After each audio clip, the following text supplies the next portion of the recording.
Hello dear students, so finally CBSE का आ गया है बड़ा अपडेट, जहां पर इस साल से 2025-26 में होंगे दो बोर्ड एग्जाम्स। याद रखिएगा, ये एक ड्राफ्ट स्कीम है, अभी बहुत सारी चीजें फाइनलाइज होना बाकी है। बहुत सारे बच्चे ये सोच रहे होंगे या अपने आप से ये सवाल पूछ रहे होंगे कि ये दो बोर्ड एग्जाम्स होंगे कैसे, कब होंगे, कौन दे सकता है, कैसे दे सकता है। ये सारे सवाल के जवाब आपको इस पूरे के पूरे वीडियो में मिलने वाले हैं। जुड़े रहेगा मुझसे अंत तक, ताकि सारे के सारे सवालों के जवाब आपको बहुत बेहतरीन तरीके से मिल जाए। तो चलिए सीधा के सीधे बात करते हैं कि कैसे और कब ये सारी चीजें होने वाली है। तो जब बात करते हैं ड्राफ्ट स्कीम की, याद रखिएगा ड्राफ्ट है, फाइनल नहीं है। नाउ दो बोर्ड एग्जाम के चांसेस है, फेज 1 और फेज 2। मतलब इस बार जो एग्जाम होंगे वो फेज 1 और फेज 2 के फॉर्म में होंगे। मतलब सारे के सारे बच्चों को मौका मिलेगा इस बार, अगर वो चाहते हैं इंप्रूव करना अपने आप को। अगर किसी बच्चे को लगता है कि उसके मार्क्स किसी सब्जेक्ट में कम है, तो वो अपने आप को इंप्रूव करने के लिए सेकंड फेज के लिए अटेम्प्ट कर सकता है। पर ये सेकंड फेज है क्या, कौन कर सकता है, कैसे कर सकता है, इसके बारे में भी बात करने वाले हैं। नाउ सबसे इंपॉर्टेंट चीज, अगर 2024-25 की बात की जाए, लास्ट ईयर बोर्ड एग्जामिनेशन की स्टार्ट हुआ था 15 फरवरी से लेके 18 मार्च तक, ये डेट था इसका। पर इस साल अगर बात करें 2025-26, तो सीबीएसई ने डेट तो बता दी है, पर ये जो डेट है वो टेंटेटिव है, मतलब फाइनल नहीं है बच्चे। मैं दोबारा से बोल रहा हूं, डेट तो दी है, फाइनल नहीं है, थोड़ा सा इधर उधर हो सकती है, बट हां इसी के आसपास में ही आपके एग्जाम्स होने वाले हैं। तो एक बहुत बड़ा एडवांटेज है। तो पहला फेज जो होगा, जो नॉर्मल एग्जाम्स होते हैं हमारे, ठीक है, 17 फरवरी से लेकर 6 मार्च तक, फर्स्ट फेज, इसको हम कहते हैं फर्स्ट फेज, क्योंकि ये आपका पहला अटेम्प्ट होगा। उसके बाद में 5 मई से लेकर 20 मई तक होगा आपका सेकेंड फेज। अब ये उन बच्चों के लिए है जिन बच्चों को लगता है कि उनके मार्क्स इतने ज्यादा अच्छे नहीं आए, पास तो हो गए पर वो अपने आप को इंप्रूव करना चाहते हैं, तो ये उन बच्चों के लिए है जो सेकंड फेज के लिए अप्लाई कर सकते हैं। बट सबसे इंपॉर्टेंट चीज, अप्लाई करने के लिए करना क्या है आपको? जब आप फर्स्ट फेज के लिए रजिस्टर करते हैं बच्चे, तभी ही आपको सेकंड फेज के लिए रजिस्टर करना होगा। अदरवाइज आपको एग्जाम होने के बाद में आप अपना रिजल्ट देख के, अपने मार्क्स देख के अगर ये सारी चीजें चेंज करना चाहोगे, तो बाद में आपको ये मौका नहीं मिलेगा। तो इस चीज को आप इंपॉर्टेंट से याद रखिएगा, ठीक है। और उसके अलावा यहां पर सीबीएसई ने ये भी बता रखा है कि लास्ट ईयर कितने स्टूडेंट रजिस्टर्ड थे आपके, इस साल कितने हैं। ये सारी ट्रांसपेरेंसी सीबीएसई ने इसलिए दी है ताकि बच्चों को ये चीज पता रहे कि कितनी सारी चीजें देखकर बाद में जाके रिजल्ट अनाउंस होता है। क्योंकि इस बार बहुत सारा पैनिक क्रिएट किया गया, बच्चे बहुत परेशान थे जब रिजल्ट आया था। तो यहां देख सकते हैं कितने बच्चे रजिस्टर्ड हैं और कितना वक्त लगता है रिजल्ट डिक्लेयर करने में भी। तो थोड़ा सा हमें अपने आप को कंट्रोल करके भी रखना है। आगे बढ़ते हैं। The indicative schedule of examination phase 1, indicative मतलब फाइनल नहीं है बच्चे, टेंटेटिव है। तो टेंटेटिव वाले एक एग्जाम्पल के तौर पे, तो यहां पर सीबीएसई ने एक एग्जाम्पल्स पेश किए हैं आपके सामने। तो पहला पेपर मैथ्स का होगा, कब होगा? 17 फरवरी को। अब यहां पर ये फाइनल नहीं है, ये चेंज भी हो सकता है। तो बार बार इस चीज को बोल रहा हूं मैं, है ना। तो इस चीज को आपको याद रखना है। अब यहां पे सीबीएसई ने यह भी बता दिया है कि वो रिजल्ट कब तक डिक्लेयर करना चाहते हैं। That is 20 April.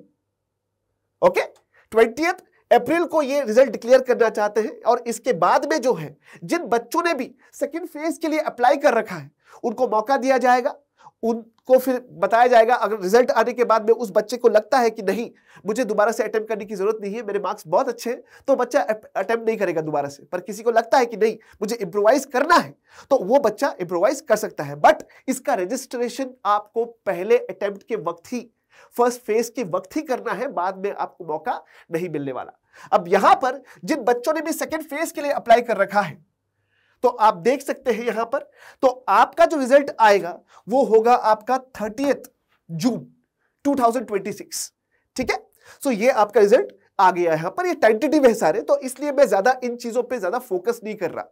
नाउ सबसे इंपॉर्टेंट पार्ट जो है वो ये वाला है, जो बहुत सारे बच्चे पूछते हैं कि सर क्या पूरे सब्जेक्ट्स के लिए इंप्रूवमेंट कर सकते हैं, क्या 1-2 सब्जेक्ट से कर सकते हैं, कैसे करना है, क्या करना है, क्या चीजें इंपॉर्टेंट है। ये सबसे इंपॉर्टेंट पार्ट है कि rules for selective improvements in second phase. Second phase के लिए क्या करना है?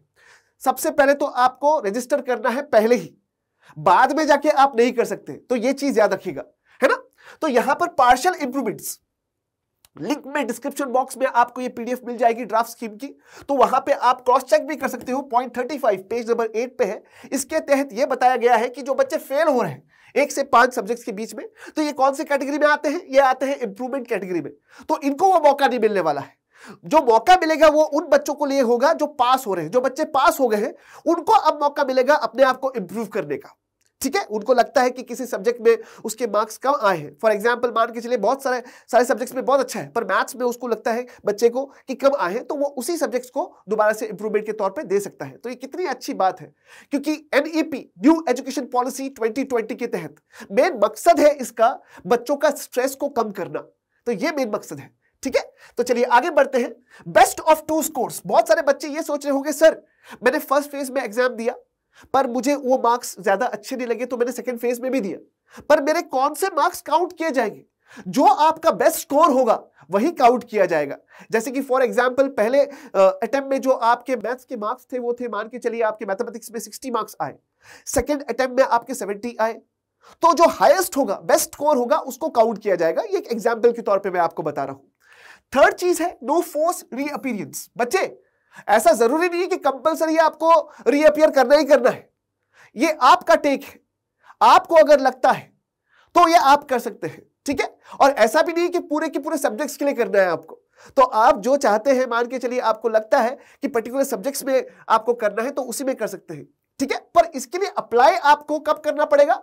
जब आप फर्स्ट फेज एग्जामिनेशन के लिए अप्लाई कर रहे हैं तभी आपको अप्लाई भी करना है, और सेकंड फेज की फीस भी आपको तभी पे करनी है, तभी जाकर आप सेकंड अटेम्प्ट कर पाओगे, है ना। अगर आपका रिजल्ट बहुत बढ़िया आता है फर्स्ट ही अटेम्प्ट के अंदर, देन वंडरफुल, पर बहुत बार हो जाता है कभी कभार, तो आपके पास दोबारा से मौका होगा। ठीक है, ये एडवांटेज है, याद रखना है हमें। आगे बढ़ते हैं। प्रैक्टिकल और इंटरनल असेसमेंट। बहुत सारे बच्चे ये भी सोच रहे होंगे सर प्रैक्टिकल भी दोबारा होंगे क्या? जो इंटरनल असेसमेंट के मार्क्स है वो भी दोबारा होंगे? नहीं, नो, ये दोबारा नहीं होने वाले हैं। ये जो फर्स्ट फेज के मार्क्स थे वही काउंट किए जाएंगे, ये दोबारा से नहीं होने वाले। तो ये चीज बहुत इंपॉर्टेंटली याद रखिएगा आप। ठीक है, नाउ सबसे इंपॉर्टेंट चीज वो ये है, मैंने जैसे आपको बताया ड्राफ्ट है, अभी फाइनलाइज नहीं है, और जो डेट्स हमने देखे वो टेंटेटिव है। सो बहुत सारे ऐसे आप वीडियोस देख रहे होंगे जहां पे बहुत सारे टीचर्स ये कह रहे हैं कि डेट शीट आ गई है, फाइनल है। No, this is not final. तो याद रखिएगा, after the feedback the policy will be revived. ये पॉइंट मेंशन्ड है, एंड रिवाइज्ड एंड फाइनलाइज्ड, उसके बाद में ही दोबारा से सर्कुलर आएगा और जो फाइनल चीजें हैं वो सामने आने वाली है। तो बच्चे ये तो हो गया 2 एग्जाम्स के लिए। तो बहुत सारे मेरे बच्चे ऐसे होंगे जो टारगेट कर रहे होंगे 90 एंड अबव। अगर बहुत सारे बच्चे ऐसा सोच रहे हैं उनको 10th एग्जाम में एक्सेल करना है, खूब आगे जाना है, बहुत बढ़िया मार्क्स लेके आना है, तो एलन ला रहा है 25 जून से एक नया बैच जहां आप हमसे जुड़ सकते हैं और इंडिया के बेस्ट फैकल्टी से आप पढ़ सकते हैं। 24/7 आप अपने डाउट्स को क्लियर कर सकते हैं और रेगुलरली टेस्ट लेके आप अपने कॉन्फिडेंस को अपस्केल कर सकते हैं, बूस्ट कर सकते हैं।